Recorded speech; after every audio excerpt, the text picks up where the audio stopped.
Falarei hoje sobre uma família edificada sobre a rocha. Uma família edificada sobre a rocha. Eu não esqueço, né? Esse texto sempre está na minha mente. Lá em Apocalipse, quando fala que quando o diabo é expulso dos céus, ele não foi expulso ainda, ele ainda tem acesso aos céus. E a Bíblia diz que ele é o nosso acusador. E quando ele foi expulso ali, a Bíblia diz que ele desceu à terra furioso, sabendo que pouco tempo lhe resta.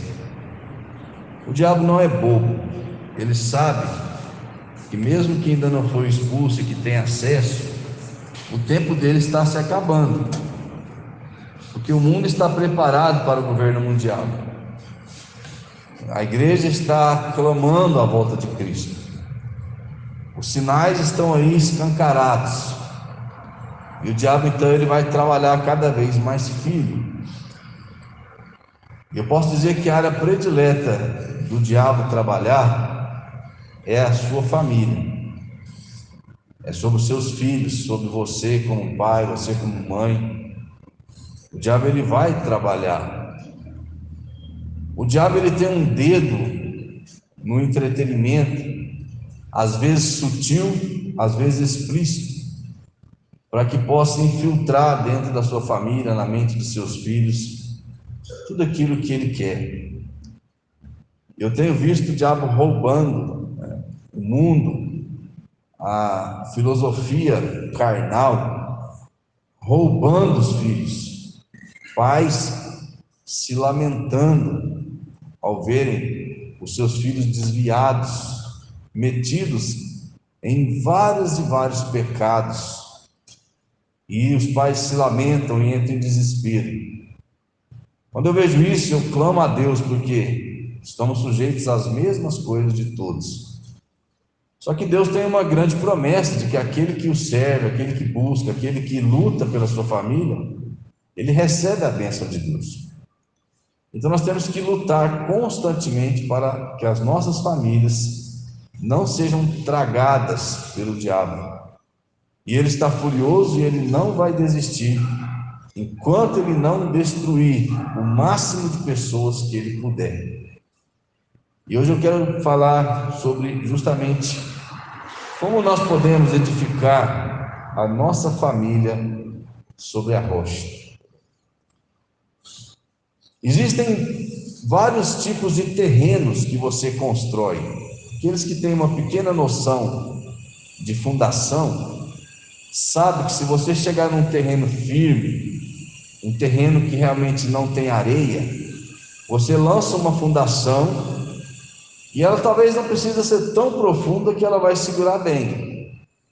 Mas se você quer construir, por exemplo, na praia, onde está ali a areia, você tem que cavar bem mais fundo, porque você tem que achar um solo firme lá no fundo, para que possa lançar ali a base, né? Colocar os radiers, as colunas e o alicerce, para sustentar a casa que vai em cima, porque o terreno é arenoso. Então precisa haver uma fundação própria para aquilo. Então nós podemos construir nossa família em diversos ambientes. Cada ambiente vai exigir um trabalho, uma ação da nossa parte. E a Bíblia diz aqui que duas pessoas construíram a sua casa. Um construiu na rocha. Mas estava na beira do rio, estava na beira do mar, mas ele procurou a firmeza. Ele conseguiu lançar o alicerce. O outro construiu na areia, ou seja, ele pegou um terreno arenoso e construiu um alicerce raso, que não era próprio para aquilo. Quando veio o vento, os rios transbordaram, vieram as enchentes, aquela casa construída sobre a rocha prevaleceu.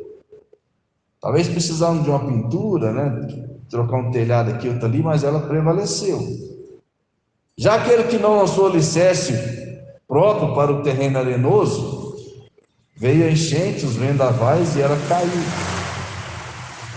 Então a sua família, a minha família, para que ela prevaleça, ô Priscilinha, você não vai dormir não, né? Para que ela prevaleça,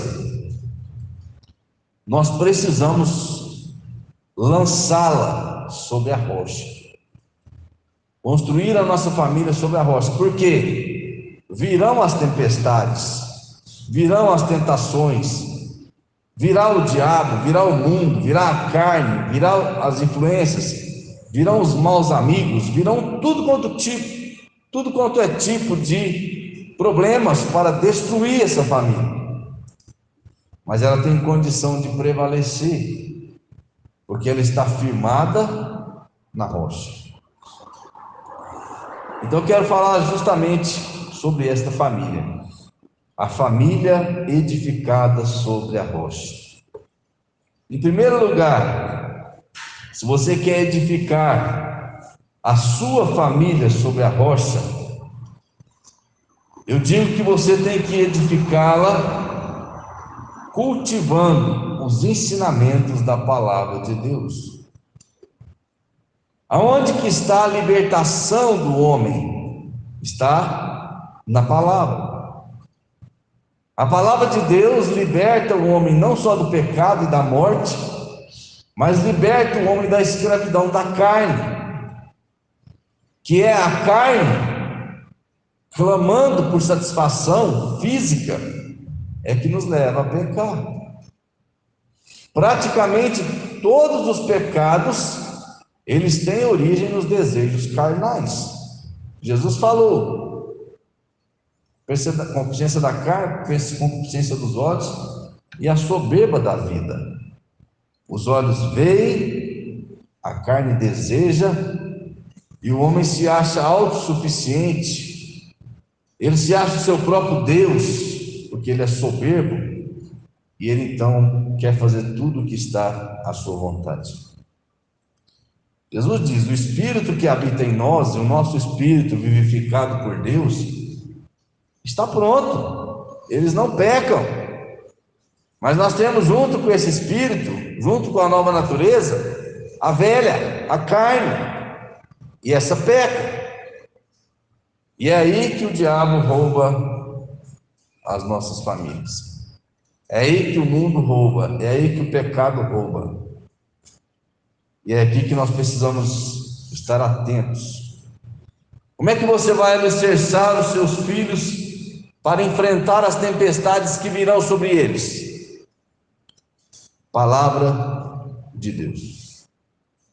A palavra de Deus vai fortalecer as vidas deles, para que eles possam suportar todas as adversidades, as tentações, tudo que vier sobre eles, e eles permanecerão inabaláveis.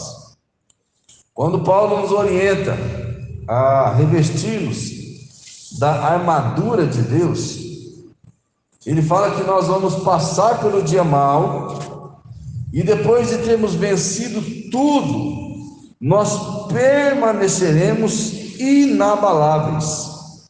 Se nós olharmos lá em Efésios capítulo 6, versículo 10, diz assim: quanto ao mais, sedes fortalecidos no Senhor e na força do seu poder, revesti-vos de toda a armadura de Deus, para poderes ficar firmes contra as ciladas do diabo, porque a nossa luta não é contra carnes, contra o sangue e a carne, e sim contra os principados e potestades, contra os dominadores deste mundo tenebroso, contra as forças espirituais do mal nas regiões celestes. Portanto, tomai toda a armadura de Deus, para que possais resistir no dia mau, e depois de teres vencido tudo, permanecer inabaláveis. A proposta de Deus não é nos livrar do dia mau, nunca foi. O próprio Senhor Jesus Cristo não foi livre do dia mau. E note que ele teve o pior de todos os dias que um homem pode ter. Jesus lutou simultaneamente contra os homens e contra as trevas, e ele mesmo deu testemunho, abandonado pelo Pai, pelo menos até que ele vencesse o pecado. Só que ele venceu, e ele permaneceu inabalável. A proposta de Cristo para mim, para você e para a nossa família não é nos livrar do dia mau. Esse dia provavelmente virá uma ou mais vezes. A proposta de Deus é que nós vençamos o dia mau e saiamos lá do outro lado mais fortes, inabaláveis. E para isso nós precisamos fundamentar a nossa família na santa palavra de Deus. É isso que nós precisamos fazer. Fundamentar a nossa família na palavra de Deus. Irmãos, a palavra de Deus, ela tem alguns mandamentos simples para as famílias. Simples, simples, simples. Se nós tivermos a humildade de olhar a simplicidade da palavra e aplicar no nosso lar, muito dificilmente nós vamos perder os nossos filhos para esse mundo. E mesmo que desviem-se, eles vão voltar, porque eles estão com a palavra gravada nos seus corações. A Bíblia diz, e ela dá ordem para as famílias, dividindo por esposa, esposo e filhos. É a família. A família que Deus projetou, ela nunca vai fugir disso. Pode vir e ir teses, comportamentos, opções, seja lá o que for, mas a família que Deus criou, ela será sempre essa. Qualquer família que foge disso não é obra de Deus. A obra de Deus é pai, mãe, filhos. E nós só trabalhamos com essa hipótese, nós não temos outra. Nós nem cogitamos outra hipótese. Então, família é isso: homem, mulher e os seus filhos. E é justamente isso que a Bíblia nos orienta. Mandamento prioritário para a esposa. Efésios 5, 22.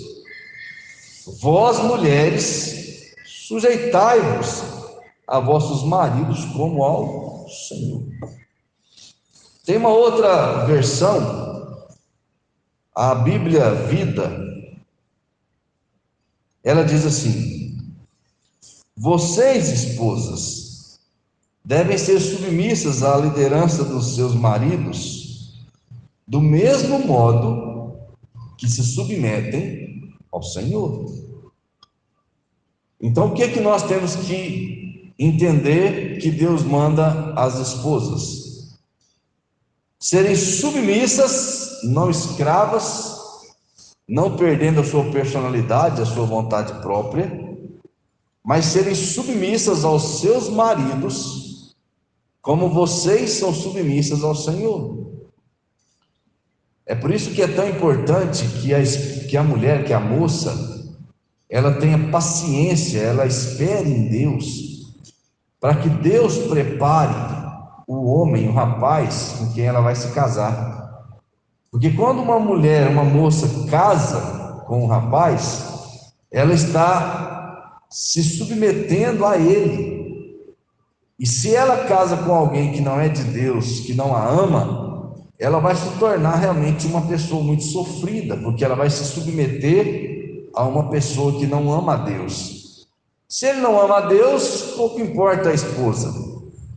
Então, por isso que muitas mulheres hoje sofrem agressão, sofrem maus tratos, elas são privadas da sua própria liberdade.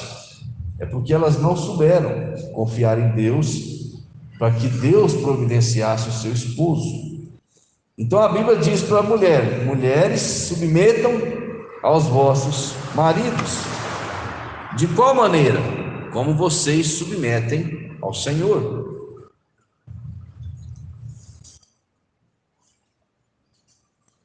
Assim como submetemos ao Senhor, as esposas devem ser submissas aos vossos maridos. Então, se a mulher consegue exercer isso, deixar Deus escolher o rapaz com que ela vai se casar e obedecer a direção de Deus, ela vai conseguir ser submissa, porque Deus vai colocar um homem de bom caráter, amoroso, zeloso pela família, como seu esposo. Então você quer fundamentar a sua família na rocha, você esposa, seja submissa ao marido que teme ao Senhor, como você é submissa ao Senhor. Aí Deus fala para o esposo: e vocês, maridos, mostrem pelas suas esposas o mesmo tipo de amor que Cristo mostrou pela sua igreja, quando morreu por ela. Por que é tão importante a esposa ter um marido cristão que ama a Deus? Porque o mandamento que está sobre o marido é mais difícil de ser cumprido do que o que está sobre a esposa. Jesus está falando que o marido, ele tem que amar a esposa como Cristo amou a igreja. E a prova maior do amor de Cristo pela igreja foi que ele suportou o sofrimento, o pior sofrimento que um homem pode passar nessa terra, e ele suportou a morte. Então o marido, ele tem que ter esse amor de Cristo pela sua esposa. Ele vai cuidar dela, se ele precisar de sofrer por ela, ele vai sofrer, e se ele precisar de morrer por ela, ele vai morrer. Então, vamos imaginar que alguém vai dar um tiro na sua esposa e você está perto. A sua responsabilidade é entrar na frente e segurar a bala com o peito, se for preciso. Então, quando o homem tem essa característica, é fácil para a esposa ser submissa, porque o homem a ama mais do que a si mesmo e está disposto a morrer por ela. Olha como Deus é sábio. Quando nós esperamos na vontade de Deus e nós seguimos a sua instrução, como nós somos felizes. Ele fala: mulher, obedeça ao seu marido. A ordem é essa: obedeça. E Pedro usa um exemplo de Sara, que Sara obedeceu a Abraão. Sara chamava Abraão de Senhor. Abraão chamava Sara e ela chegava: sim, Senhor, o que o Senhor quer? Ao ponto da submissão de Sara. Mas por que ela podia fazer isso? Porque Abraão era um homem de Deus e Abraão amava Sara. Então, quando nós escolhemos as coisas e deixamos Deus escolher por nós, não tenha medo de deixar Deus escolher por você. Deus é sábio. Confia em Deus, deixa Ele escolher. Ele vai colocar um homem que ama a sua esposa mais do que a sua própria vida. E é fácil. Por quê? Porque Ele não vai fazê-la sofrer. Ele vai estar disposto a sacrificar tudo por ela. Vai dar a importância ao bem-estar dela, mesmo que ele esteja mal, esteja doente, arrastando. Mas enquanto ele puder lutar, ele vai lutar. Por quê? Porque ele ama ela mais do que ama a si próprio. Ele vai cuidar dela como cuida de si mesmo. Então, uma esposa que tem um marido assim, ela não precisa temer ser submissa a ele. Por quê? Porque ele ama ela. Por que as mulheres às vezes falam: não posso ser submissa ao marido? Porque casa com traste, com cabra que não vale o prato que come de arroz. Aí é difícil. Por quê? Porque ela não tem segurança. Aí ela apanha, e ela sofre humilhação. Por quê? Porque não soube deixar Deus escolher. Fundamentar a sua família na rocha é obedecer a palavra. E a palavra diz à mulher: submeta-se à liderança do seu marido. A palavra diz aos homens: ame a sua esposa mais do que você ama a si mesmo. Agora vem a palavra de Deus aos filhos: filhos, obedecei vossos pais no Senhor. Honra teu pai e a tua mãe. Aí o texto diz que é o primeiro mandamento para ativar bem sobre a terra, porque esse é o primeiro mandamento com promessa. E qual é a promessa?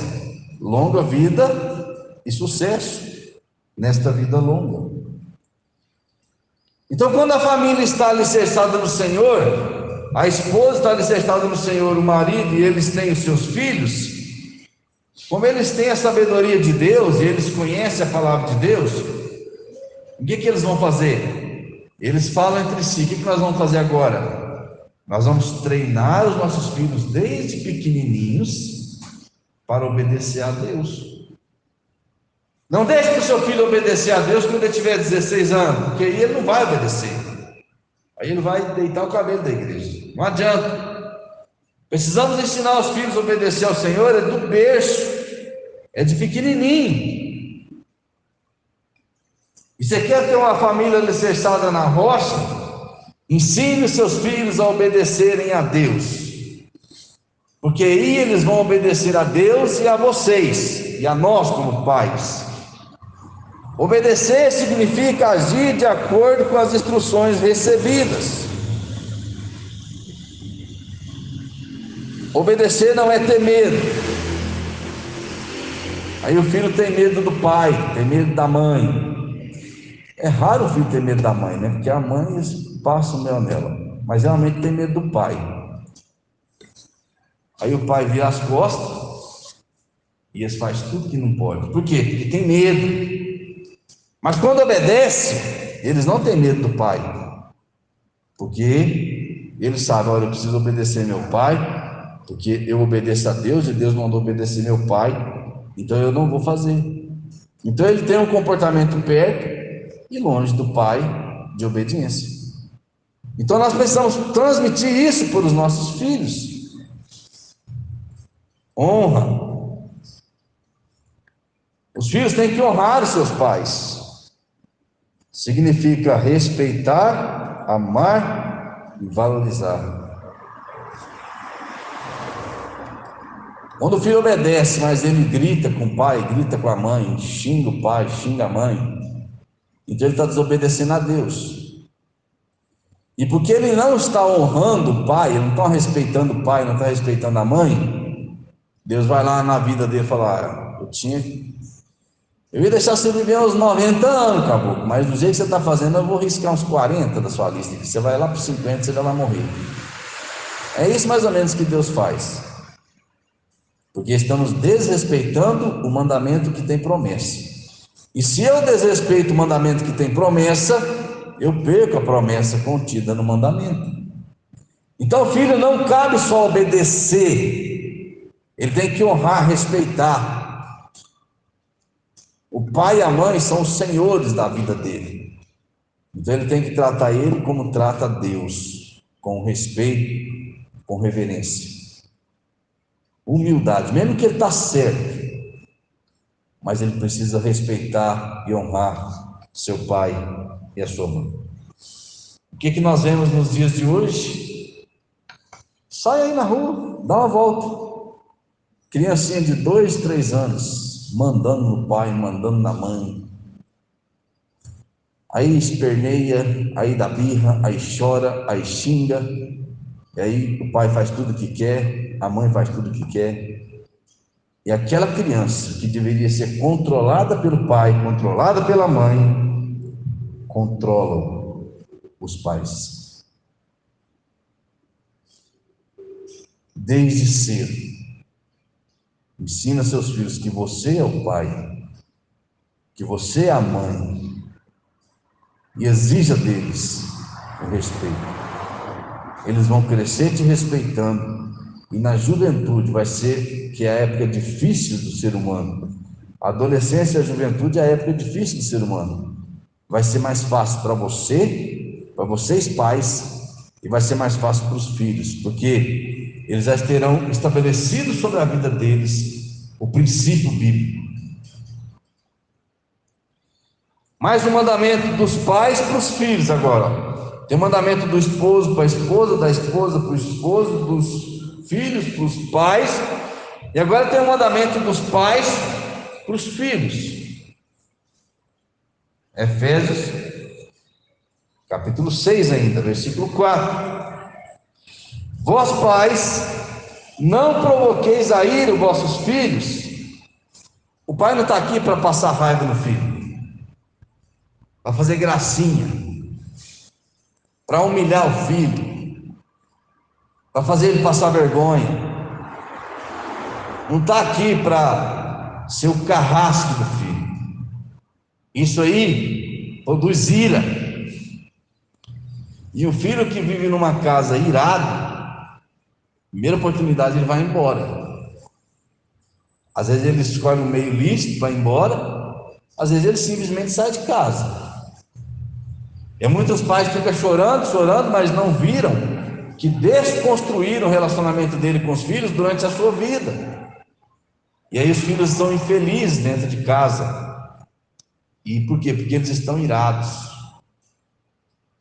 Pais, tomem muito cuidado como vocês estão tratando seus filhos. Às vezes você quer ser muito certo, mas você extrapola, chama-se abuso de autoridade. E você produz ira nos filhos, eles ficam infelizes dentro de casa. Às vezes acontece nos filhos arrumar até ocupações fora de casa, para ficar um pouco distante, porque não se sentem bem, não se sentem felizes dentro das suas casas. Então é hora dos pais se perguntarem: será que eu não estou irando meu filho? Será que eu não estou servindo de empecilho na comunhão entre eu e ele? E talvez você vai olhar e falar: eu estou sendo meio radical, estou sendo muito bruto, estou sendo isso, estou sendo aquilo. Eu vou ter que mudar um pouco a minha forma. Para quê? Para você atrair esse filho, que daqui a pouco ele vai completar de seus 18 anos. O molecado hoje está esperando 18 anos mais não. Mas vamos supor que ele espere, e aí ele vai ser dono do seu próprio nariz, e aí ele vai fazer o que ele quiser.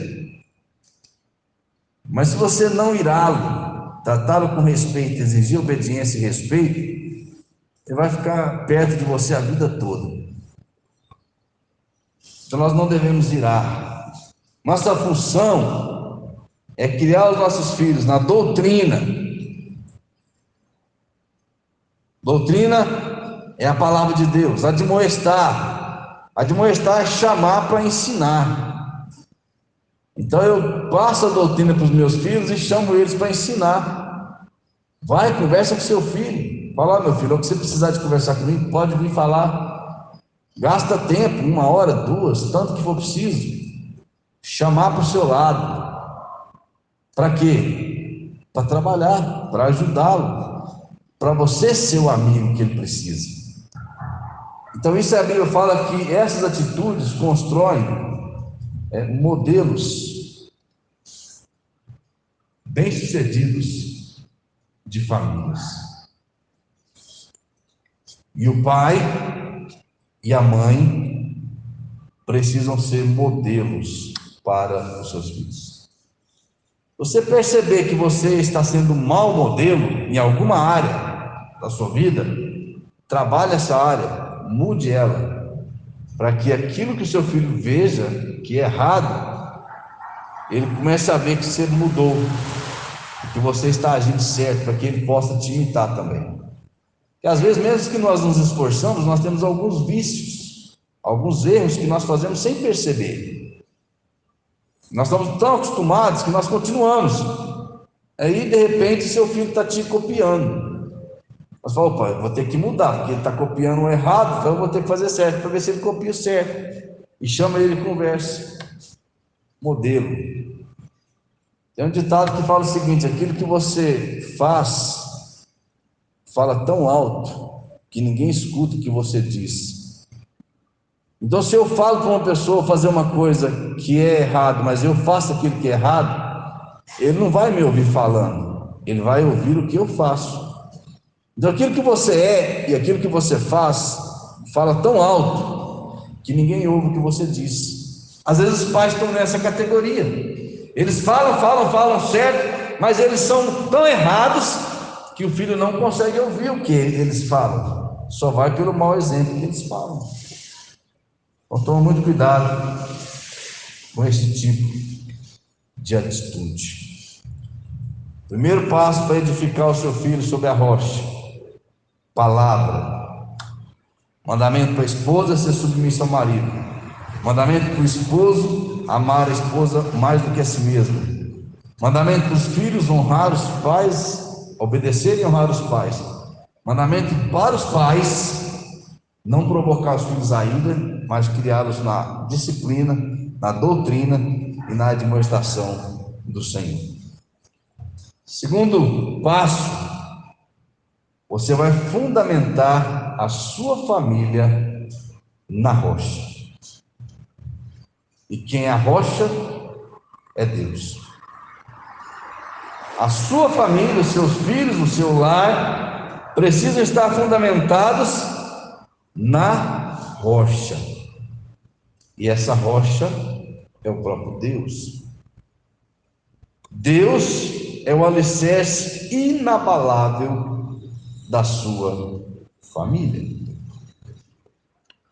Deus é o alicerce inabalável da sua família. Você não pode, e eu não posso, fracassar em transferir o meu filho para os braços de Deus. Por quê? Eu vou morrer. Mais cedo ou mais tarde, meus filhos vão me perder. É a lei da vida. Mas se eu não morrer, eu posso ficar doente, inválido, não ter condição mais de lidar com eles. E se eu não ficar doente, vai chegar um dia que eles vão embora.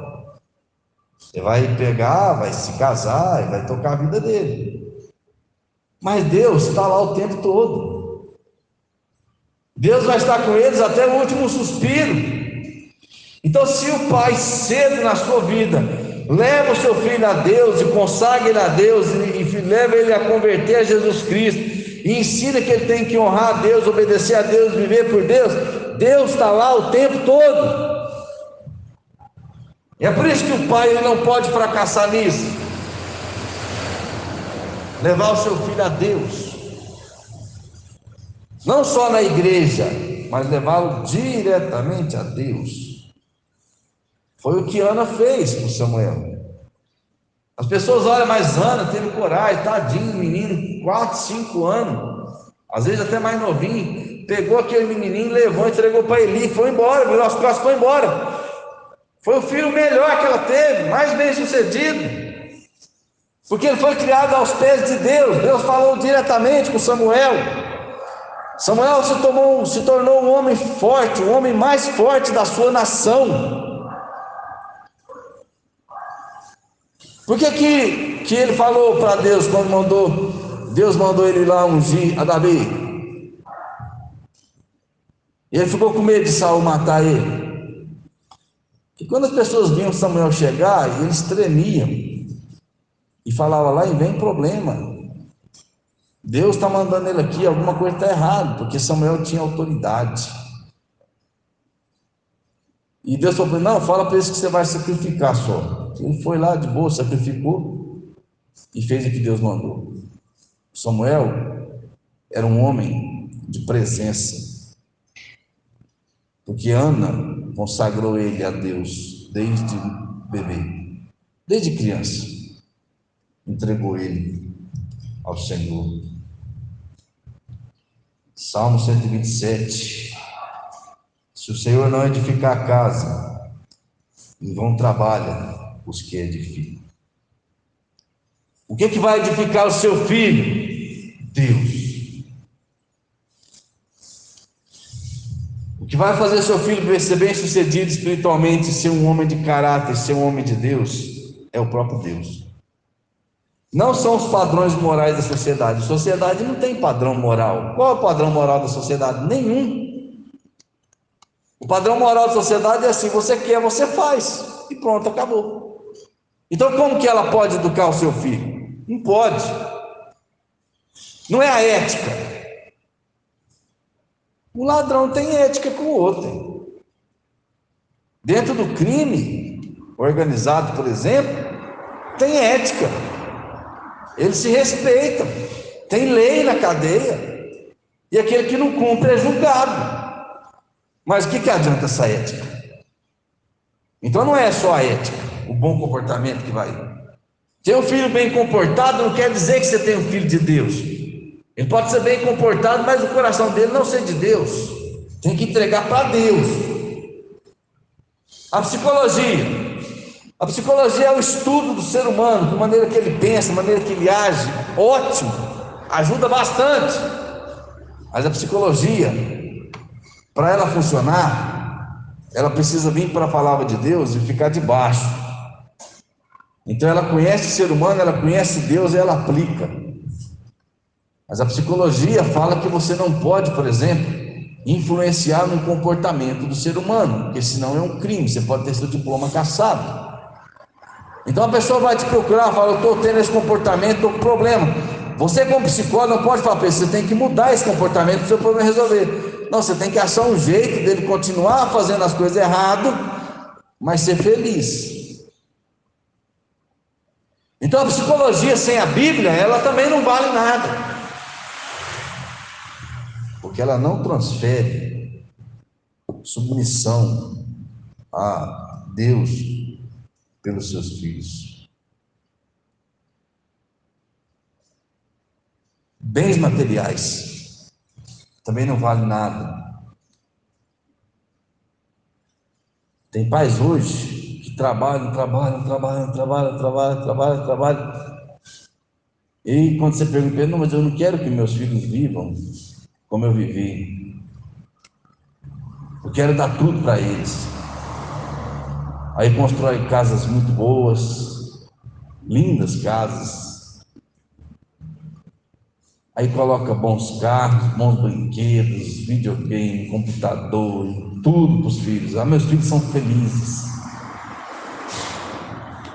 Você vai falar com o moleque, ele é revoltado, ele é triste. Aí você pergunta: por que você está assim? Porque meu pai não liga para mim, meu pai não quer saber de mim.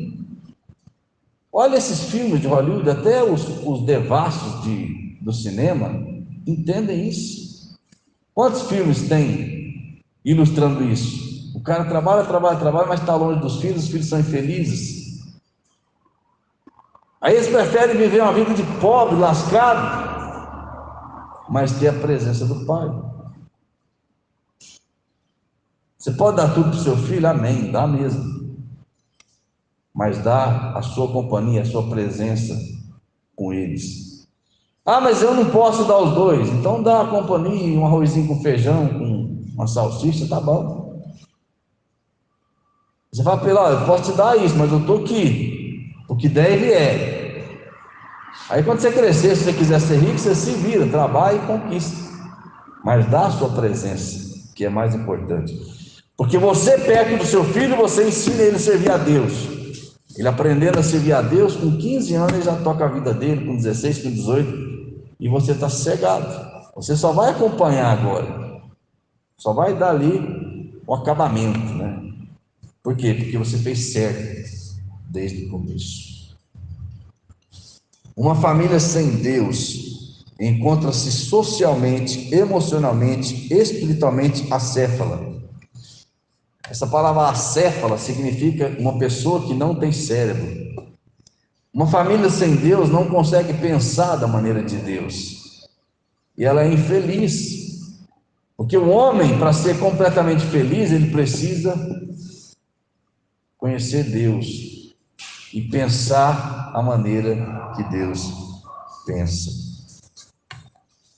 Mas a família que Deus edifica, ela é criada por elementos sólidos, e ela é feliz, e ela subsiste às tempestades.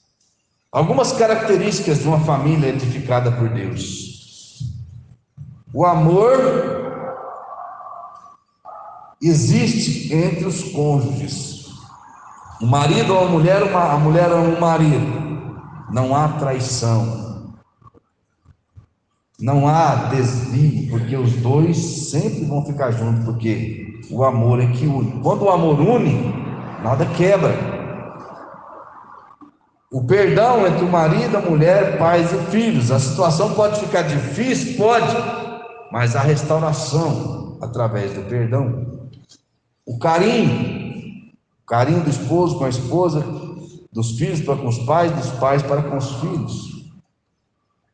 O respeito, o diálogo, o lazer. Lazer é ir lá no shopping gastar R$1.000? Não, Muitas vezes o lazer é ir num parque sabiá, ir numa praça, sentar no fundo do quintal e conversar com os filhos, isso é lazer também. Você não pode, dá o que você pode. É assim que deve funcionar a vida. Paulo fala que nós devemos ser contentes. Uma pessoa contente não quer dizer simplesmente feliz. Contente quer dizer satisfeito com o que tem. Uma pessoa contente com o que tem vive uma vida tranquila, de boa. Nós precisamos ter a Bíblia como aquela que vai direcionar os nossos filhos a Deus. Oh, quanto amo a tua palavra, é a minha meditação todo dia. Salmo 119, 97. O que acontece hoje é que os filhos gastam horas e horas e horas e horas na televisão, no videogame, no celular. E quanto tempo gastam na palavra? E nós precisamos tomar cuidado com isso, para que nós possamos levar nossos filhos a Deus. Eles precisam andar perto da palavra do Senhor. Nós precisamos mantê-los aonde? Na igreja.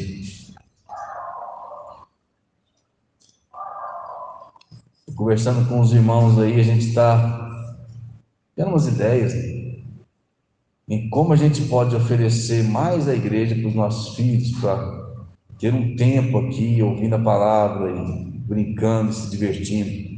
Por quê? Porque o mundo está cada vez pior, mais agressivo, mais danoso. Quanto mais tempo nós pudermos deixar as nossas famílias na igreja, melhor será. Principalmente jovens e adolescentes. Precisamos mantê-los na casa do Senhor. Salmo 122:1 diz assim: alegrei-me quando me disseram, vamos à casa do Senhor. Salmo 84, do 1 ao 4. Quão amáveis são os teus tabernáculos, Senhor dos exércitos. Tabernáculo aqui é a casa de Deus. No início era o tabernáculo de pano, de peles de animais. Depois passou o templo. E hoje é a nossa igreja. A nossa igreja é o tabernáculo de Deus. Nós somos tabernáculo de Deus. Nosso corpo é templo do Espírito Santo. E aqui a nossa igreja é o tabernáculo de Deus. Então nós poderíamos dizer: quão amável o Senhor é a Igreja Evangélica Unida, que está localizada ali na rua Célio Pontes. Por quê? Porque é o lugar onde nós viemos para ter comunhão uns com os outros e com Deus. Aí o que fala? A minha alma suspira e desfalece pelos átrios do Senhor, pelos cômodos da sua casa. Sabe que nós temos esse sentimento? Suspirar, aguardando o dia de culto. É isso que o salmista está dizendo. A minha alma se alegra. Quando eu estou longe da tua casa, eu sinto tristeza. O meu coração e a minha carne exultam pelo Deus vivo. Aí ele vai invejar. Olha aqui. Não é invejar, ele está com ciúmes desses animais aqui. Por quê? Ele diz: o pardal encontrou casa, e a andorinha ninho para si, onde acolhe os seus filhos. Aonde? Nos teus altares, Senhor dos exércitos, Rei meu e Deus meu. Ele olhou no templo e viu lá pardal, as andorinhas com seus ninhos. Pouco tempo atrás tinha um ninho de rolinho por aqui. E eles vêm, eles moram. E ele fala: olha lá que beleza, eles moram na casa do Senhor. A alegria que ele teve. Bem-aventurados que habitam em tua casa, louvam-te perpetuamente. Você quer ter uma família bem-sucedida? Ensina para ele, para os seus filhos: meus filhos, o melhor lugar do mundo é a igreja. Vá na igreja, honra a Deus, ame a igreja, louve a Deus. porque é o lugar onde Deus se manifesta, onde temos comunhão com os irmãos, onde nos sentimos felizes, onde somos edificados pela palavra de Deus.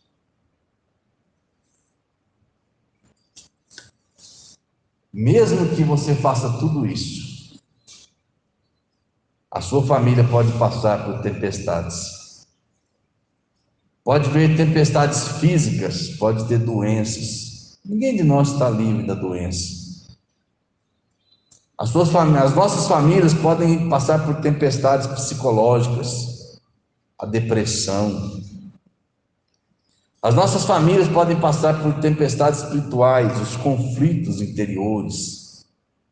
Aquele momento em que nós tendemos para o mal e queremos nos desviar. Tempestades conjugais, marido e mulher, problemas de casais. Tempestades financeiras. Pode perder o emprego, pode perder a casa, pode ficar na rua da amargura. Podemos passar por perseguições, críticas, invejas e tudo isso. Só que se a nossa família estiver firmada no Senhor, ela não cai diante das tempestades da vida. Ela é como aquela casa que bateu os ventos, transbordaram seus rios, mas ela ficou sólida, ela ficou firme, ela ficou segura. Por quê? Porque ela estava fundamentada na rocha. Olha, eu não sei qual é a sua prioridade na sua vida, mas eu gostaria de te falar: a sua prioridade deve ser a sua família. Pedro fala que o diabo anda ao nosso derredor, rugindo como leão, procurando alguém para devorar. Talvez você fale, mas ele não vai mudar minha cabeça, ele não vai transformar minha vida. Eu tenho maturidade, eu tenho firmeza. Você tem, mas seu filho, sua filha não. E se ele roubar seu filho, a sua filha, ele rouba você também. É muito melhor você morrer do que ver um filho perdido, não é? E o diabo sabe fazer isso muito bem feito. Ele não precisa de te ferir, ele não precisa de destruir a sua vida, ele destrói do seu filho, da sua filha. Ele te leva para um inferno na terra, simplesmente fazendo isso. Então vigie, fundamente a sua família na rocha, através da palavra de Deus e através da presença de Deus na vida dele, mantendo você, como pai e mãe, a presença na vida dos seus filhos, mantendo a Bíblia na vida dos seus filhos, mantendo seus filhos na igreja. E aí o resto é aguardar na promessa de Deus. E Deus fala: eu não sou filho do homem, não sou menino, não sou criança para me arrepender. Eu mantenho a minha palavra, eu não minto. Aquele que for fiel, eu serei fiel. Jesus não disse: aquele que me confessar diante dos homens, eu confessarei diante do meu Pai. A fidelidade de Deus está em nosso comportamento. Aí a pessoa fala: ah, mas você é infiel, Deus permanece fiel, e você vive do jeito que quer, e Deus é um bobão, um otário, Ele vai te dar tudo que você quer. As pessoas faltam falar isso. Mas vamos analisar o fundamento. O texto diz que Deus é fiel, Ele não pode negar a si mesmo. Se eu sou fiel, Deus é fiel às suas promessas para o fiel. Mas se eu sou infiel, Deus permanece fiel.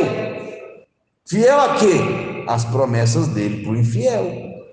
Ele não mudou, é eu que mudei. Ele está fiel, ele está ali firme. Ah, você é fiel? Beleza, você é uma bênção. Mas você é infiel? Então você vai passar debaixo da maldição. E eu permaneço. E Deus falando, e eu permaneço fiel. Nós não devemos tratar Deus como bobo. Deus não é bobo. As pessoas pensam que Ele é bobo. Eu já vi pessoas falando, Deus nunca vai fazer isso. Porque Deus é bom. Ele nunca vai me castigar. Ele não pode castigar. Ele é Deus. E Deus não pode fazer o mal. A palavra de Deus diz assim, eu crio o mal. Falando de Deus. Eu crio o mal para o meu próprio uso. Olha, ele não falou para o povo de Israel, eu vou mandar o rei da Babilônia vir cá e levar vocês para lá? Aqueles que estão vindo no culto de quinta-feira sabem que nós estudamos um pouquinho de Jeremias, e Deus falou, eu vou trazer o Nabucodonosor lá, o rei da Babilônia, que não tem piedade, eu vou entregar vocês na mão dele e vocês vão ser levados como escravos. Ele vai vir, não vai ter dó de neném, não vai ter dó de velho, de mulher, ele vai passar o rodo em tudo, vai matar tudo. Por que ele fez isso? Ele permitiu o mal no seu povo, para que o povo voltasse a ele e restaurasse a sua vida. Quer que a sua família seja sã e seus filhos não se percam e amanhã estejam todos com você, e lá daqui a décadas ou séculos nos encontremos todos nos céus? Então fundamente a sua família na rocha, e Deus fará a parte dele. Deus cumpre as suas promessas. Quando nós perdemos os nossos filhos, não é culpa de Deus, é porque nós falhamos. Se você está falhando, volte, conserte. Se você está fazendo certinho, aprimore, fala, eu tenho que ser ainda mais fiel, fazer mais ainda a vontade de Deus, para que eu possa ter a minha família bem-sucedida. Que Deus abençoe, que Ele realmente resguarde e edifique a nossa casa. Vou convidar o irmão ou uma irmã voluntária que ore por nós neste momento.